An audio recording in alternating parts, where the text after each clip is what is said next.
eu poder me orientar. Então, assim, para eu poder fazer isso, eu coloquei aqui no slide de vocês uma imagem, né, uma figura, que é um corte sagital, onde você consegue ter a percepção da língua, do sujeito aqui, ó, dorso da língua, base da língua, aqui atrás a parte da faringe, não é? E aí eu vou precisar que vocês tenham lembrança já da aula da professora Luciana, e aqueles que conseguiram assistir já os vídeos da aula prática, que consigam também se organizar aqui nesses locais, tá bom? Então, olha só, nessa figura, eu consigo enxergar assim, ó, além da língua, né, o dorso da língua e a base da língua, eu consigo enxergar aqui, ó, o palato mole, tá vendo? Ó, palato mole, palato duro, ok? Consigo enxergar aqui a úvula, que é essa pontinha aqui, ó. E aí eu percebo o seguinte, que da úvula saem duas pregas, ó. Uma sai anteriormente à úvula e a outra sai, ó, inferiormente, ó. Tá bem? A prega que sai anteriormente, ela sai do palato mole e vai para a língua. E ela vai receber o nome desses elementos.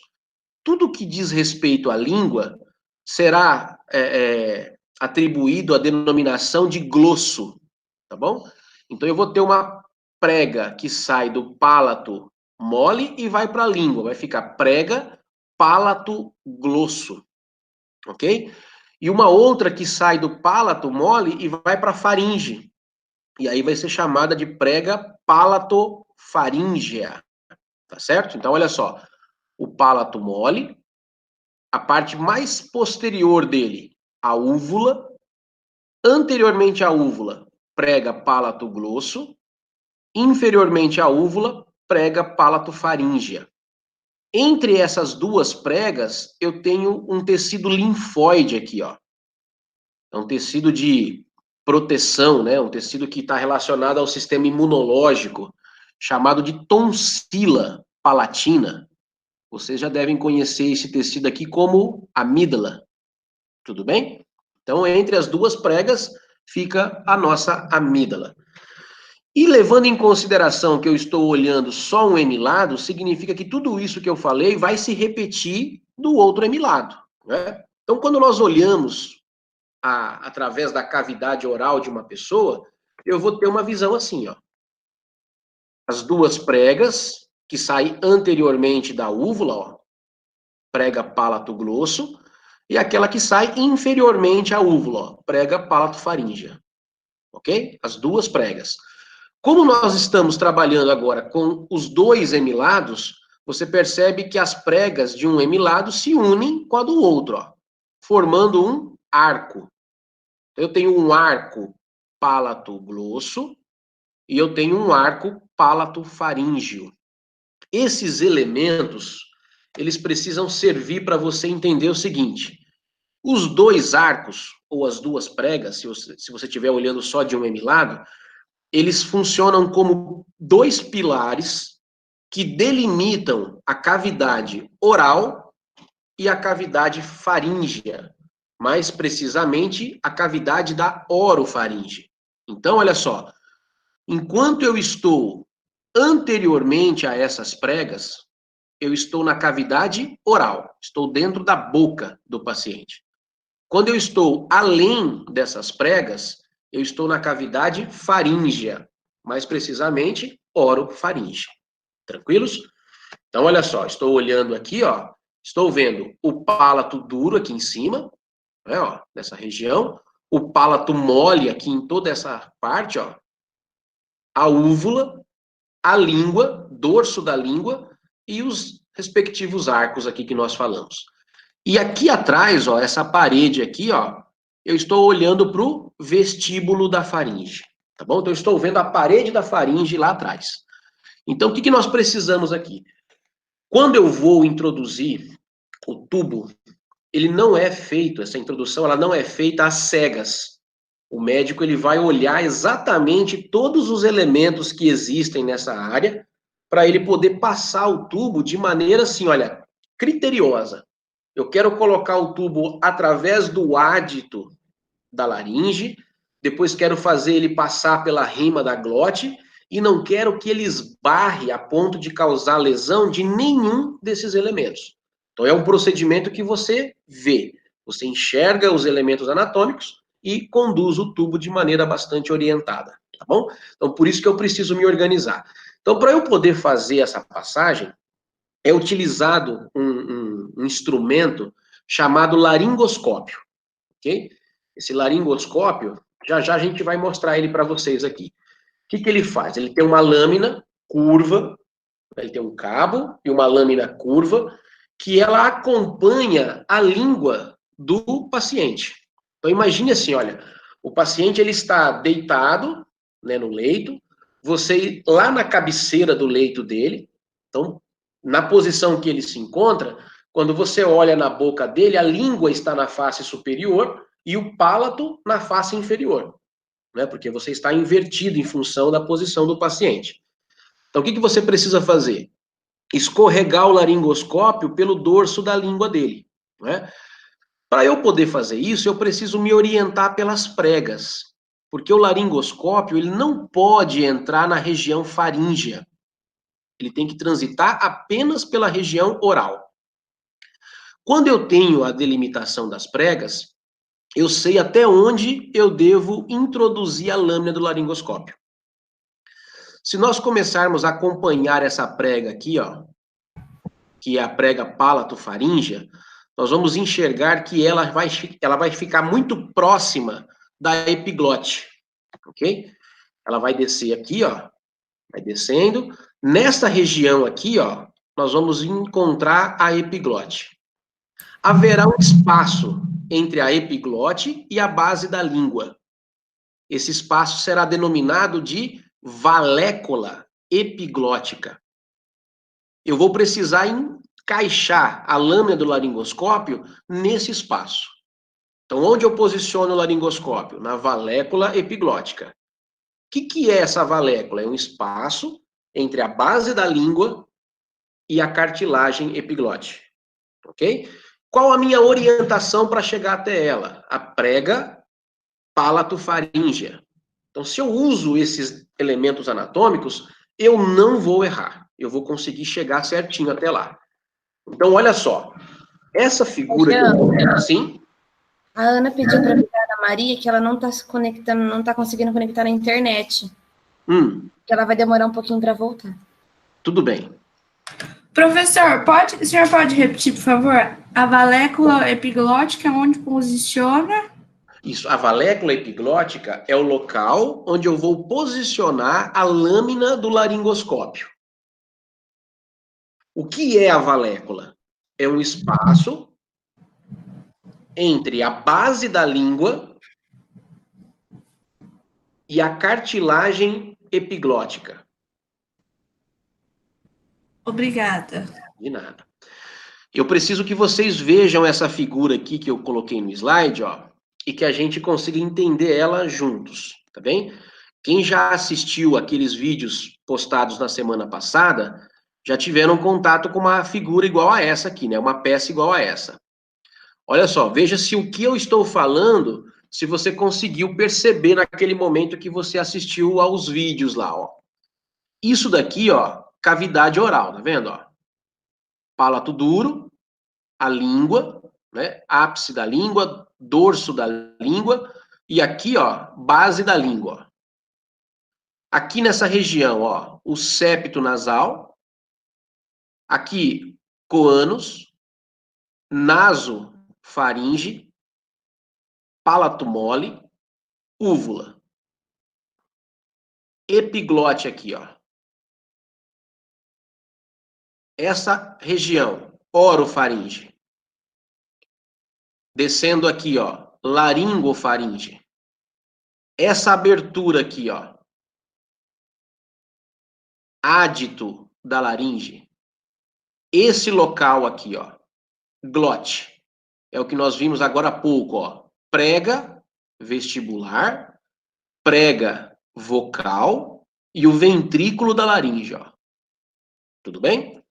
Então, o que nós estamos fazendo? Ó? Eu entrei com a lâmina do laringoscópio aqui pela boca, escorreguei ela pelo dorso da língua, cheguei próximo da úvula, eu encontro as duas pregas lá, a palato-glosso e a palato-faríngea.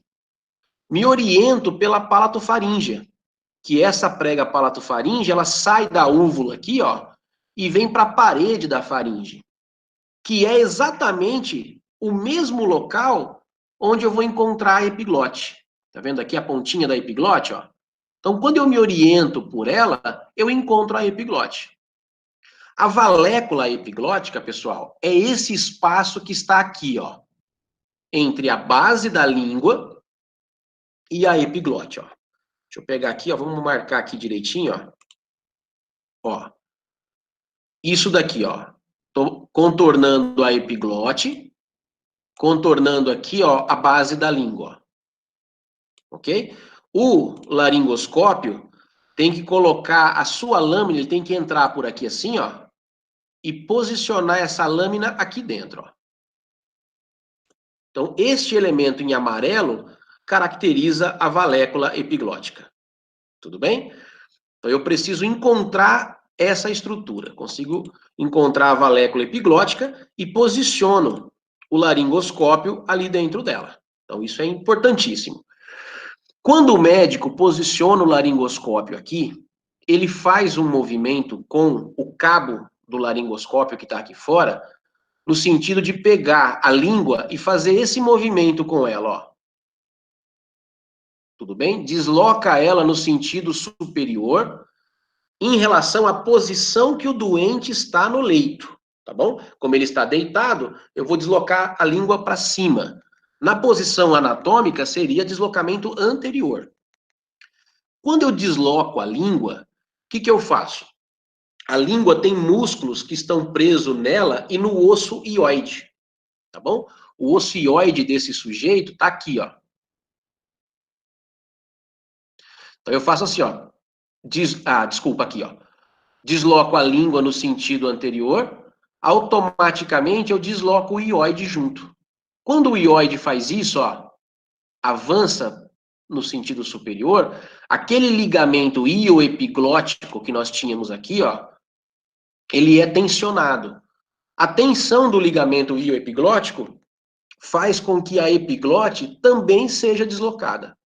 Então, veja bem, perceba que eu estou causando uma mudança na cartilagem da laringe sem tocar nela. Não estou tocando na cartilagem, eu toquei na língua. Estou deslocando a língua, consequentemente, deslocando o osso hioide, e, por consequência, usando o ligamento ilioepiglótico, estou deslocando a epiglote. Então, a epiglote, ela vai fazer isso, né, ó. Ela vai sair desta posição que ela está aqui, ó, e ela vai fazer um deslocamento nesse sentido, ó. Ok? Então, isso daqui desaparece, ó, e a epiglote vai ficar nessa posição. A epiglote nessa posição, você consegue olhar através da cavidade oral e enxergar o ádito da laringe e, consequentemente, observar também lá no fundo do ádito a glote. E aí você consegue perceber se a glote está aberta, se ela está fechada, para você, então, introduzir o tubo através dela. Ok? Então, você percebe assim, olha, que eu usei de elementos anatômicos para posicionar o meu laringoscópio de maneira correta, né? Manuseei toda a parte da via aérea superior para que eu conseguisse ter visão da glote, para então eu passar o tubo através desses elementos sem causar nenhum esbarrão, nenhum tipo de escoriação durante a passagem dele através da glote, tá bom? Então é um procedimento que não foi montado para machucar ninguém. Quando você machuca alguém, é porque você não respeitou esses elementos anatômicos. Qual que é um erro grande que o pessoal às vezes comete? Você entra com a lâmina do laringoscópio por aqui, ó, pela cavidade oral, esquece de observar as pregas, portanto você perde a noção do que é cavidade oral e o que é cavidade faríngea, e a lâmina do laringoscópio, ela faz assim, ó, ao invés dela entrar aqui na valécula, ela entra na cavidade faríngea. E aí ela desce até aqui, ó, e para neste local. É como se nós fizéssemos assim com a lâmina, ó. Ela veio, desceu aqui, parou aqui, ó. Quando você desloca no sentido anterior aqui, na posição anatômica, ou superior em relação à posição que ele está, você leva junto toda a região aqui do ádito. E o que se abre para você? Este local aqui, ó, que é a abertura superior do esôfago. Ô, professor. Tuba o esôfago do paciente. Oi. Eu aprendi na FAMECA que você tem que fazer a posição olfativa. Só que tem que ser em todos os pacientes ou não? E ela serve para quê? Então, essa posição é você gerar uma certa hiperextensão que você tem aqui da região cervical, não é? Para que você consiga retificar mais essa via aérea aqui, ó. A via aérea é muito curva, né, ó?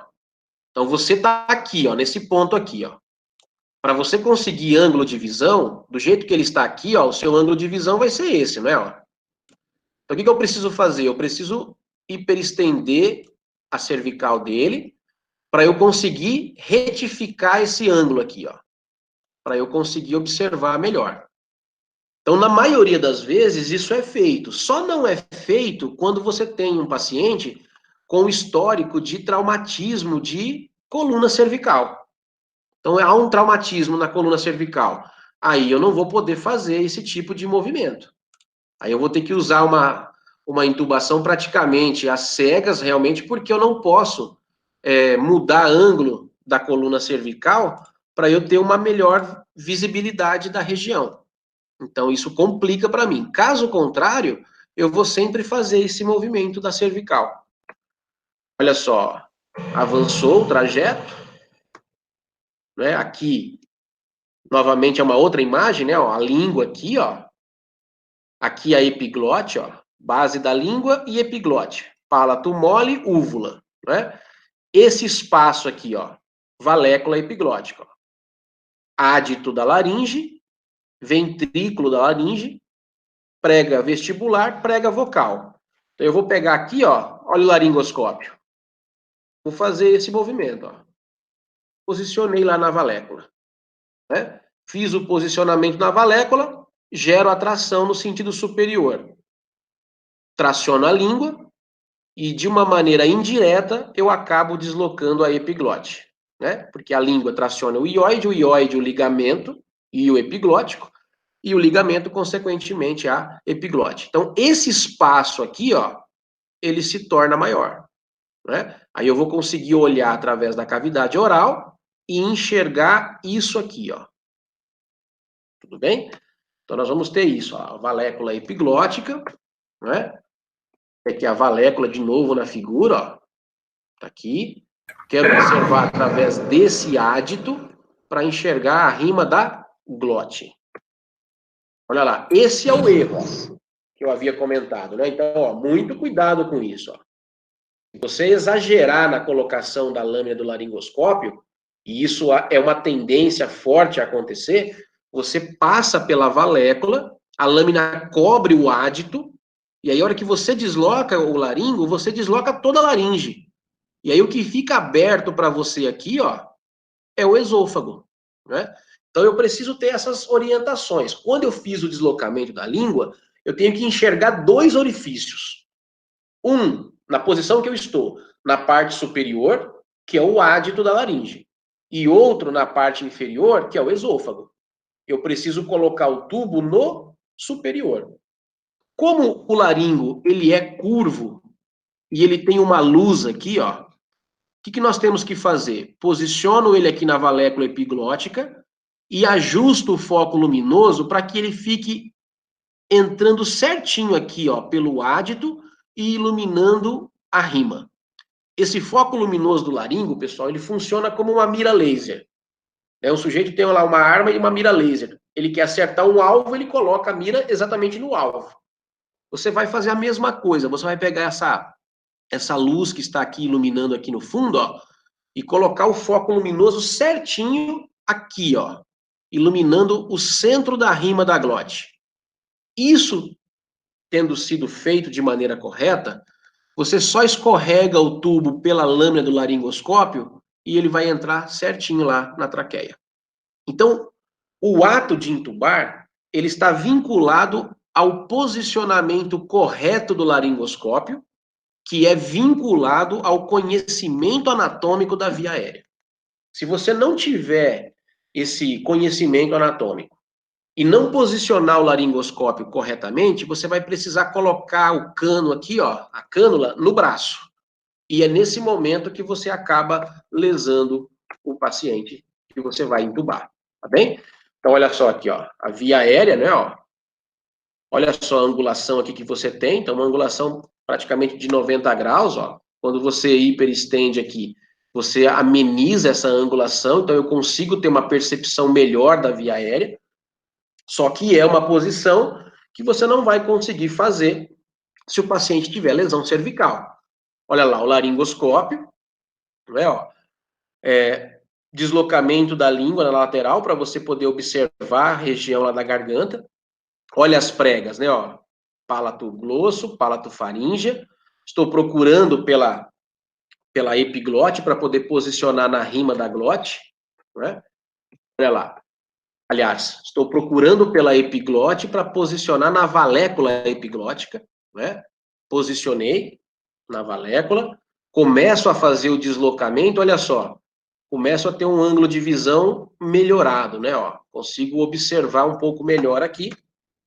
Olha a visão que você vai começar a ter pelo laringoscópio, ó.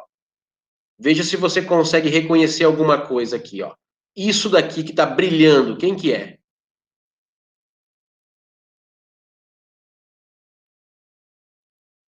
Esse elemento anatômico que está com o brilho da luz nele, quem é? Pedacinho de carne humana.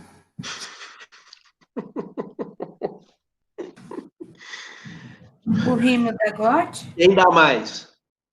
A epiglote? A epiglote. Então, olha só, eu estou vendo a epiglote, né? Aqui na parte inferior a ela, ó, eu vejo a rima.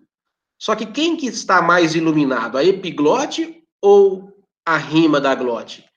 A epiglote. Então, se eu vou introduzir o tubo aqui, ó, o que o tubo vai fazer? Ele vai colidir com a epiglote. Porque a lâmina do laringo é o guia do tubo. Eu vou bater aqui, ó. E vou ter que machucar essa região para depois escorregar pelo ádito e chegar até a rima, né? Então, a posição do laringo está errada. Né? Então, vou ajustar novamente aqui, ó, foco luminoso. Olha lá como mudou o brilho, ó. Quem que está brilhando agora? As cordas vocais. E a abertura entre elas, ó. A rima da glote. Aberta lá para você. Se você escorregar o tubo por aqui agora, ó, ele tem que cair exatamente onde o foco luminoso está apontando. Então, ele vai para o ádito da laringe e, logo após, passando pela rima da glote. Olha lá, a rima da glote, né? Foco luminoso certinho sobre ela. Olha lá, a posição certinha, o tubo vai escorregar, a rima, olha lá, abriu, bem aberta essa estrutura agora, não é? Ó, e você vai introduzir o tubo aí. Então, o posicionamento correto, o foco tem que estar no rimo da glote. Exatamente. A hora que você for posicionar o laringoscópio, procure por esses elementos anatômicos. Encaixei na valécula. Você vai começar a fazer assim com o cabo do laringo, né? Ó, movimentar o cabo para fazer com que o foco de luz dele aponte diretamente para a rima da glote. Conseguir enxergar a rima, ela está brilhando lá certinho, bem iluminada. Eu vou escorregar o tubo pelo laringoscópio. Ó. Escorrego pelo laringoscópio, ele tem que entrar lá. Ó. Tudo bem? Deu para compreender isso? Então, assim, ó, esse procedimento, ele é muito importante que você tenha o domínio anatômico para fazer ele de maneira correta, sem causar nenhum tipo de repercussão. Aquela pergunta que me fizeram antes, né? Professor, o sujeito fez lá a traqueostomia e depois ficou com problema na voz. Né? Como que a traqueostomia afeta? Na verdade, não foi a traqueostomia, foi a intubação feita antes. Provavelmente, na maioria das vezes. Onde não se tomou esses devidos cuidados aqui, talvez não tenha respeitado esses elementos todos que nós falamos, e acabou entrando essa estrutura de uma maneira mais agressiva, causando lesão de algum elemento do sistema glote, né? E aí a corda vocal pode ter sido o elemento afetado, consequentemente a voz fica comprometida, ok? Aqui eu estou dizendo, ó, que após a intubação, esse tubo ele tem que ficar posicionado, não é, na traqueia, numa região que fica mais ou menos a uns 3 centímetros, 2, 3 centímetros, da divisão da traqueia, dando a formação dos brônquios principais, que vão para o pulmão. Tá vendo? Ó, o tubo aqui, ó, a traqueia e os brônquios principais. Então, eu não posso aproximar demais o tubo, porque senão o tubo acaba entrando em um dos brônquios e isso vai comprometer a ventilação de um dos pulmões, tá bom? Então, coloco isso aqui certinho no ponto, lá na posição correta. Você vai radiografar, né, o tórax do paciente para verificar se você posicionou a cânula no local correto. Tá certo? Professor? Sim? Então, o final da lâmina do laringoscópio tem que estar na valécula epiglótica? Exatamente.